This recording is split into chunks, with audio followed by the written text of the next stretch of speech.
Chris with Schwa MotorSports. Today in this video, I'm going to show you how we get the Fieros sitting like this so we can get the engines out and easy to work on. We're going to go over these custom jack stands that I have made. We're going to go over little tricks like using a bungee cord here to keep your struts from just flopping around. These pre-88s, those struts will just fall over the place if you don't have any sway bar or anything to hold them in. And lastly, I'm going to show you why I have a second trunk latch. So, let's get started.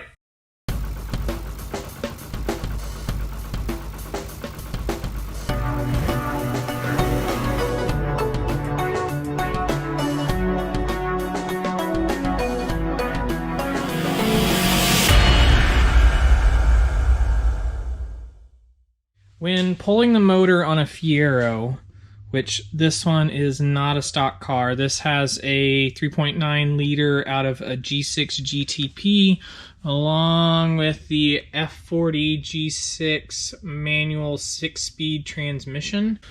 We're going to go over just some of the things that you'll want to unhook, get out of the way, and I'm going to show you how I lift the cars and how I support the cars. So anytime I'm pulling a car, especially with a lowered one, this car does have some custom suspension and some custom brakes.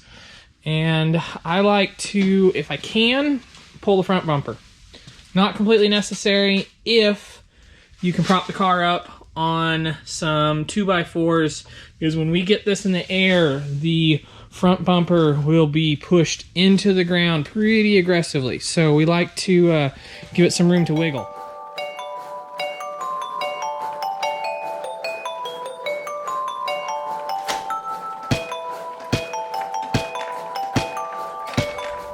Manual transmission cars, they will have 2 shift cables coming out, hooking up to the transmission down here somewhere.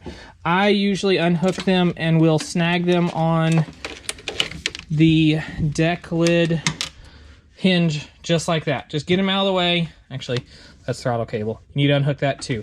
But I like to get those cables up and out of the way. It'll keep them off of where you're working so you don't have to deal with them.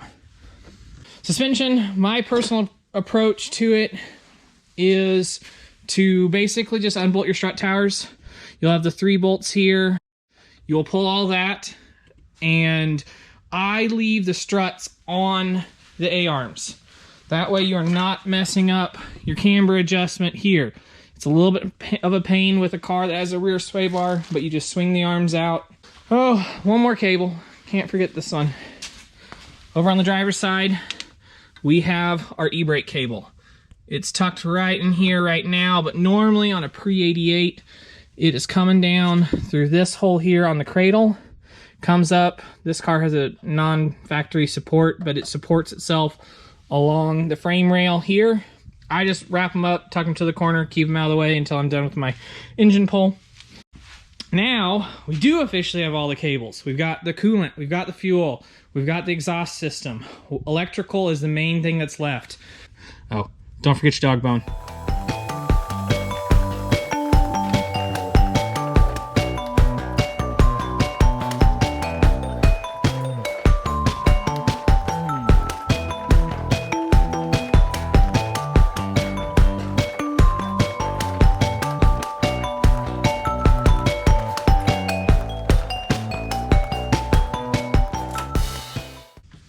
This car already had the deck lid removed, but I also recommend that. Any chance you can get something out of the way that's not going to get damaged in the process, highly, highly recommend it.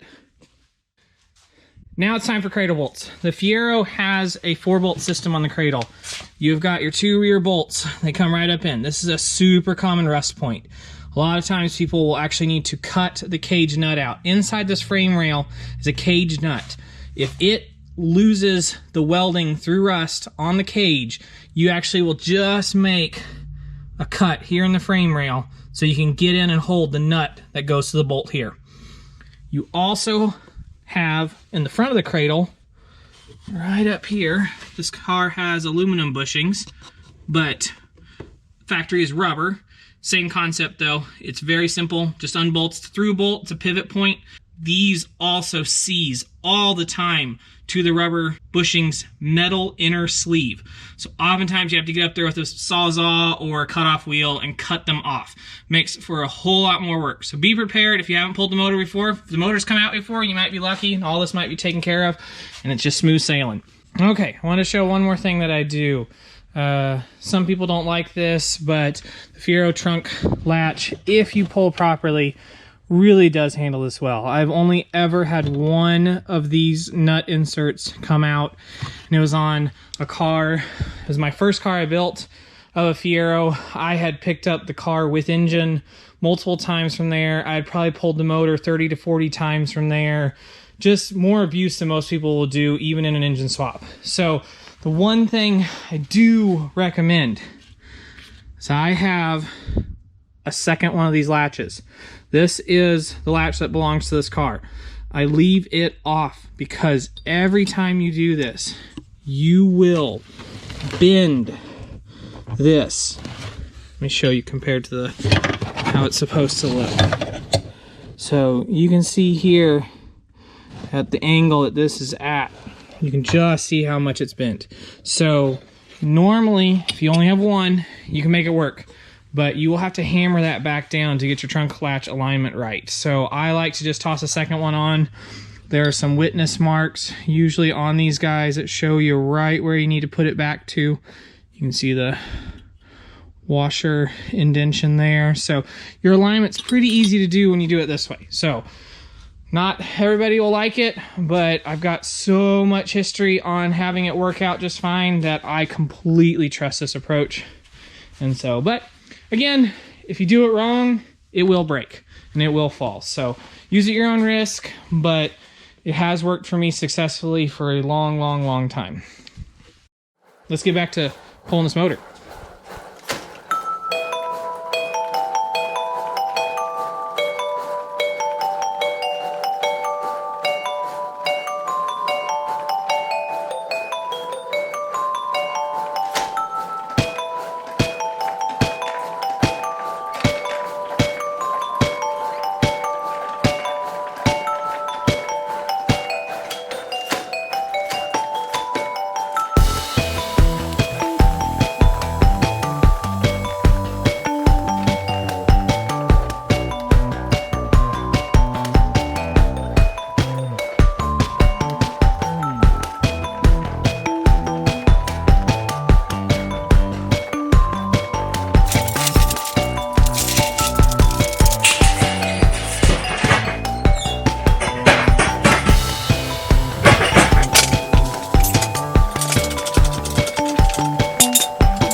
I mentioned the tall jack stands earlier.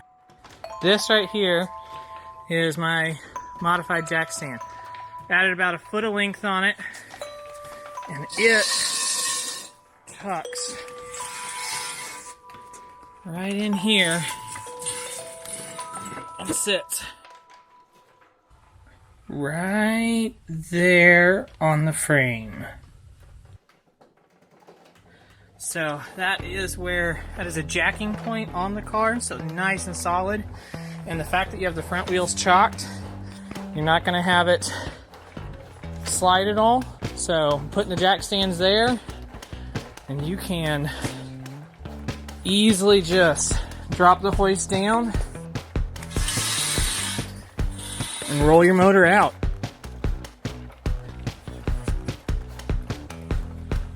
Right there, we've got it sitting in the same spot. So that'll snug right into place. Okay, let's drop it the rest of the way.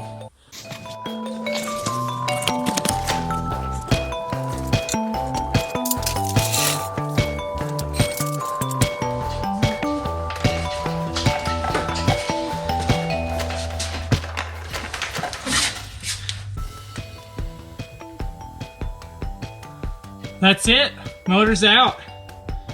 Now you can actually work in the engine bay standing up. It's kind of a nice improvement.